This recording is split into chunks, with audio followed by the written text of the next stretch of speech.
Le Maroc est en marche, mais vers quel avenir? Depuis le 20 février, les manifestations, petites ou grandes, locales ou nationales, se multiplient à travers le pays. Les revendications sont multiples. Ici, des journalistes marocains défilent pour plus d'indépendance éditoriale. Là, des chômeurs diplômés réclament du travail. Là encore, des enseignants demandent de meilleurs salaires.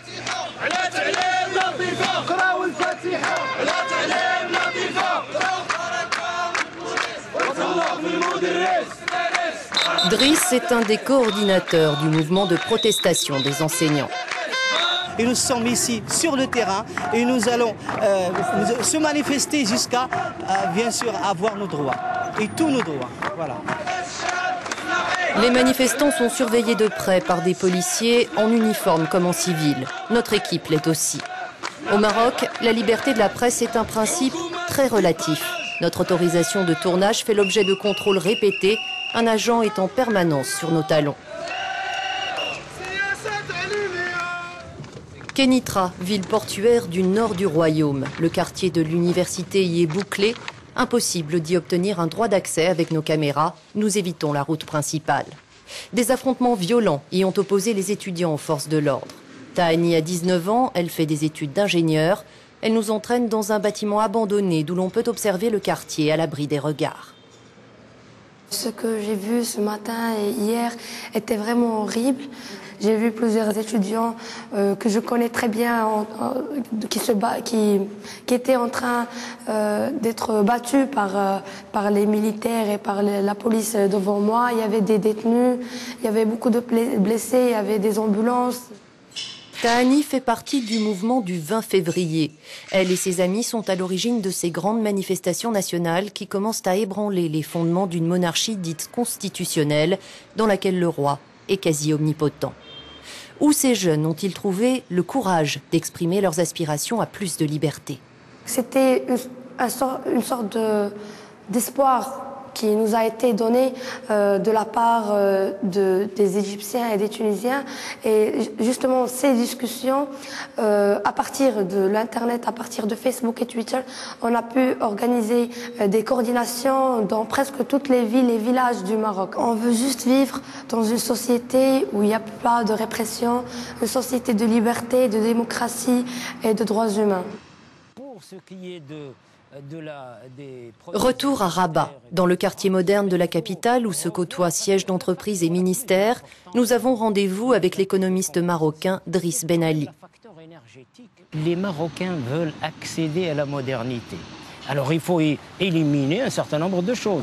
La concentration du pouvoir entre les mains d'une seule personne, c'est-à-dire le passage d'une monarchie absolue à une monarchie parlementaire. Il faut un gouvernement avec des pouvoirs réels et soumise au contrôle du Parlement, et un Parlement également représentatif, avec des partis réels, et pour ça, cesser de domestiquer la classe politique. Sous la pression de la rue, le roi a annoncé à la surprise générale une révision de la Constitution qui prévoit une meilleure séparation des pouvoirs et un renforcement des pouvoirs du Premier ministre et du Parlement. Cette réforme sera soumise à référendum. Une ouverture saluée par l'Union européenne. Mais face à la montée de la contestation, le régime n'a plus le choix. Pour l'endiguer, il lui faut répondre à un maximum d'exigences politiques et économiques, et vite. Ainsi, pour éviter le ralliement des couches populaires aux manifestations, l'État a doublé les subventions pour les produits de première nécessité. Mais les petits boulangers du quartier historique de Rabat soupçonnent les importateurs de profiter de ce système. C'est la grande distribution qui vend les marchandises de première nécessité. C'est elle qui fixe les prix. Il n'y a pas de prix officiel certifié sur la facture, il n'y a pas de prix étatique. Ce sont eux, les spéculateurs, qui les fixent. Et ce sont eux qui prennent toutes ces aides d'État, pas nous. Du jour au lendemain, les subventions sont passées d'1,5 milliard d'euros à près de 3 milliards dans le budget 2011. Et ce, alors qu'elles étaient vouées à disparaître pour tenter de renflouer le déficit. Mais dans le sillage des soulèvements tunisiens et égyptiens, la monarchie marocaine panique. Le palais et le gouvernement sont prêts à acheter la paix sociale, même au prix fort. La facture est notamment alourdie par le coût du gaz.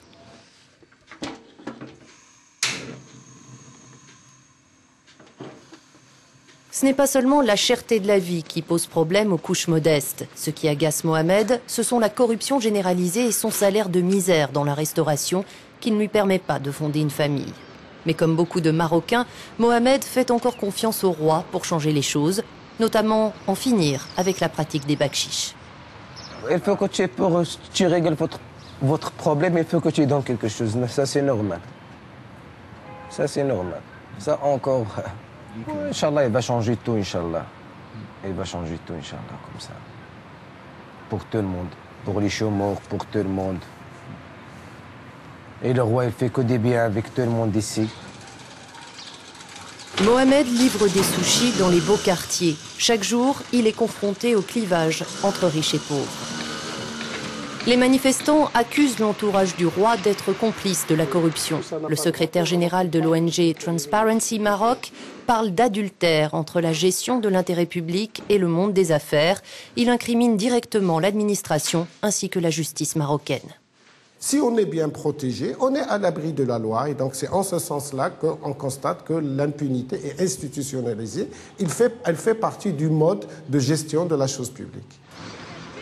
Corruption et chômage alimentent la grogne sociale. Le mouvement islamiste Justice et Bienfaisance profite de ce mécontentement. Interdit mais toléré, il refuse de reconnaître le roi comme commandeur des croyants. Il regroupe près de 200 000 adhérents. Nadia Yassine est la fille de son fondateur. C'est toutes les prérogatives royales qui ne laissent aucune miette de pouvoir aux Marocains. Quand une personne sacrée a autour d'elle des amis qu'elle protège et qui, bien sûr, ne sont pas soumises à la loi, la corruption ne peut que durer. Nous en avons marre. Cap sur Casablanca pour y rencontrer Mohamed Darif, politologue et fin connaisseur des mouvements islamistes du Maroc. Faut-il avoir peur de Nadia Yassine et de ses semblables? Non, affirme l'expert. En ce qui concerne les islamistes, c'est difficile de les considérer comme des intégristes. L'islamisme en général dans le monde arabe est le produit de l'exclusion politique. Les acrobates de la troupe itinérante Théâtre Nomade sillonnent les quartiers populaires à l'écoute de la rue. Leur nouveau spectacle, un marchand pauvre est harcelé par des voleurs, une métaphore du peuple abusé par une administration corrompue. Mais là, c'est le pauvre qui l'emporte. Quand on sert une histoire avec une magie, avec une atmosphère, on permet à la personne qui est en face de rêver. On amène un rêve dans des lieux où le rêve diminue. La réforme constitutionnelle va-t-elle exaucer les rêves de démocratie des manifestants marocains? Mènera-t-elle à une véritable monarchie parlementaire ou sera-t-elle un leurre pour endormir les foules? En attendant, rêver au Maroc reste dangereux. Dès que nos caméras se sont éloignées du Palais Royal, la répression a commencé. Le printemps marocain a aussi des journées sombres.